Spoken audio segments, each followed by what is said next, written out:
자, 5가지 소식 살펴봤고요. 이번은 6번째 순서입니다. 저희가 9위로 꼽은 내용인데요. 유세윤 씨의 막말 논란입니다. 이번 소식부터는 김복준 위원과 서정욱 변호사 두 분도 함께합니다. 어서 오십시오. 네, 안녕하세요. 안녕하세요. 네.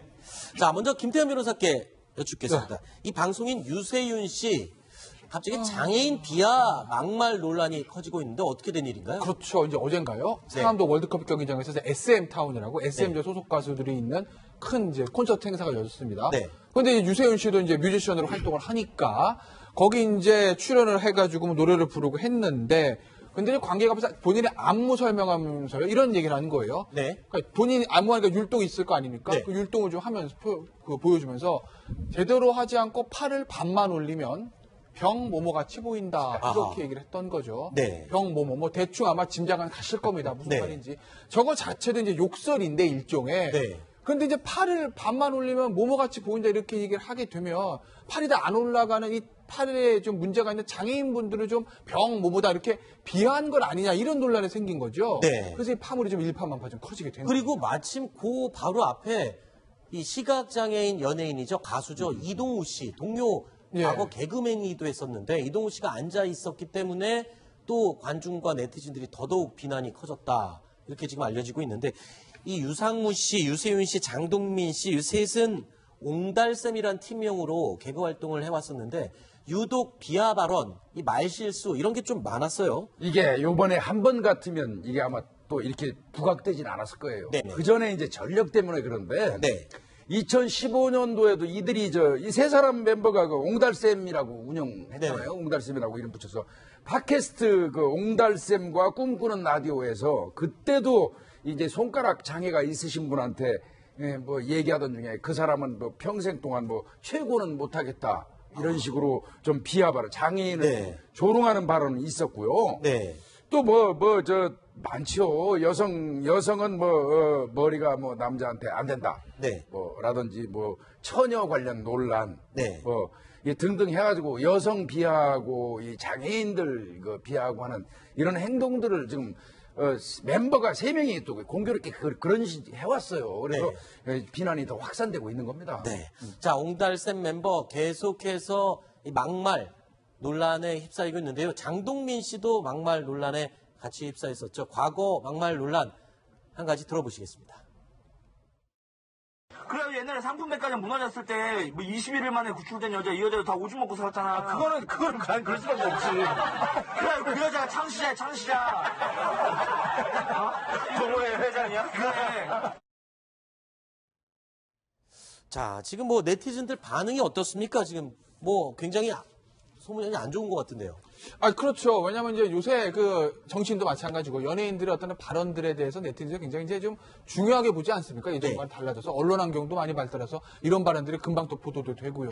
그런데 이렇게 좀 장애인을 비하하는 이런 발언들을 했으니 거기다가 이 유세윤 씨가 지금 처음이 아니고 방금 전에 들으셨듯이 예전에도 좀 비슷한 어떤 특정 계층을 좀 비하하는 그런 발언들이 있었기 때문에 네티즌들의 반응은 당연히 좋지는 않습니다. 유세윤 씨에 대한 아주 굉장히 비난하는 그런 댓글들이 주를 이루고 있습니다. 계속 이 막말과 사과 반복이 되고 있는데 지난 4월만 해도요. 유세윤 씨가 막말에 대해서 또 사과를 했었습니다. 그때 당시 사과 내용 2015년 죄송합니다. 지난해 4월에 했던 사과 다시 한번 들어보시죠.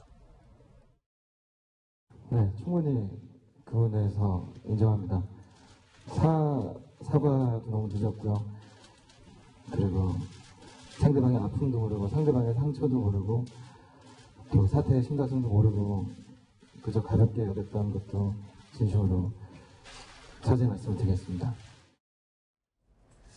서정 변호사님, 장동민 씨는 사과를 하다가 또 피소되는 그런 황당한 사건도 있습니다. 아마 이게 그 옛날에 그 이혼 가정 있잖아요. 네네. 바로 이게 한부모 가정에 들어갔다가 이게 그 모욕을 하다가 네. 그래서 이게 차별 없는 가정을 위한 시민연합이라는 네. 시민단체에서 바로 이게 그 모욕죄로 네. 아마 이게 고소를 당한 적이 있죠. 네. 그래서 저는 이게 그 이런 말 있잖아요.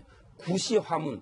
항상 이게 입은 화의 근원이다. 네. 따라서 이게 저는 특히 공인일수록 말조심을 해야 되고 네. 한 번이면 이게 실수로 봐줄 수 있지만 네. 지금 이게 벌써 3-4번 아닙니까? 그렇죠. 저는 이게 이번에는 정말 뭔가 이게 여론에서도 좀 따끔하게 네. 좀 해야 되지 않을까 이렇게 보입니다. 그때마다 반성을 하는 자세를 보였고 또다시 복귀를 해왔고 그 셋 다 다시 또 활동을 하고 있지 않습니까? 그런데 이렇게 얘기를 했습니다. 웃음만을 생각하다 보니 갈수록 자극적인 소재를 찾게 됐다.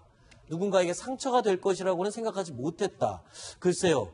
워낙 대중들의 인기와 사랑을 한 몸에 받는 공인이라고 하기에는 이렇게 말로 그냥 핑계를 대는 건 아닌가. 좀 너무 무책임한 해명 같거든요. 제가 보기 한마디로 하면요. 저는 이게 막말이나 저런 말을 통해서 밖에 못 웃긴다면 네. 바로 이게 개그맨 은퇴해야죠. 좋은 걸 이게 못 웃긴다면 저런 걸밖에 못 웃긴다면 개그맨 할 이유가 없잖아요. 그렇죠. 예. 그러니까 웃음에도 여러 가지 종류가 있죠. 그러니까 남을 비하해서 웃기는 게 있고 또 다른 웃음의 소재로 또 웃음을 유발할 수도 있는데 게다가 비난을 또 받는 이유가 저렇게 사과는 해요. 네. 뒤늦게라도 저렇게 사과는 하는데 네. 그 사과한 내용을 또 그걸 가지고 개그 소재로 삼는다는 거죠. 네. 그러면 그건 그 전에 했던 사과가 진정한 사과가 아닌 거죠. 그러니까 이를테면 그런 거예요. 2013년도에 유세윤 같은 경우에는 자기가 술 마셨다고 셀프 자수했어요. 그랬었죠. 자기 차 끌고 경찰서 네네. 들어가서 음주운전했다고 셀프 자수했거든요. 네. 그부 행동도 사실은 뭐 이해하지 못할 행동이기도 하지만 여하간 뭐 그 이후에 한 3개월 정도 자수 기간을 거쳤단 말이죠. 네. 그런데 그 자수 기간 거치고 자수한 내용을 또 개그 소재로 삼아가지고 네. 또 이제 그 사용해서 공연을 하는 바람에 눈살을 찌푸리게 하고 이랬거든요. 네. 그렇다면 그 전자에 했던 사과가 진정한 사과가 아닌 것이죠. 김태현 변호사님, 야. 유세윤 씨는 지금 공식 입장이 나왔습니까? 뭐라고 밝힙니까? 뭐 소속사에서 공식 입장 밝혔는데 뭐 항상 뭐 뻔한 얘기 아니겠어요? 네. 차별화라는 사실을 인지하지 못했던 점에 대해 깊이 반성하고 있다. 반성은 누구나 합니다. 네. 앞으로 언행을 하는 데서 신중함을 더하고 많은 사람이 귀감이 되는 방송인이 될 수 있도록 정진하고 노력하겠다라고 이제 누구나 예상할 수 있는 네. 그런 어떤 사과.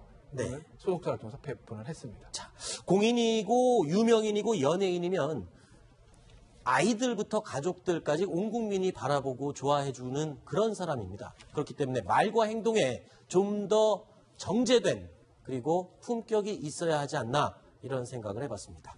자.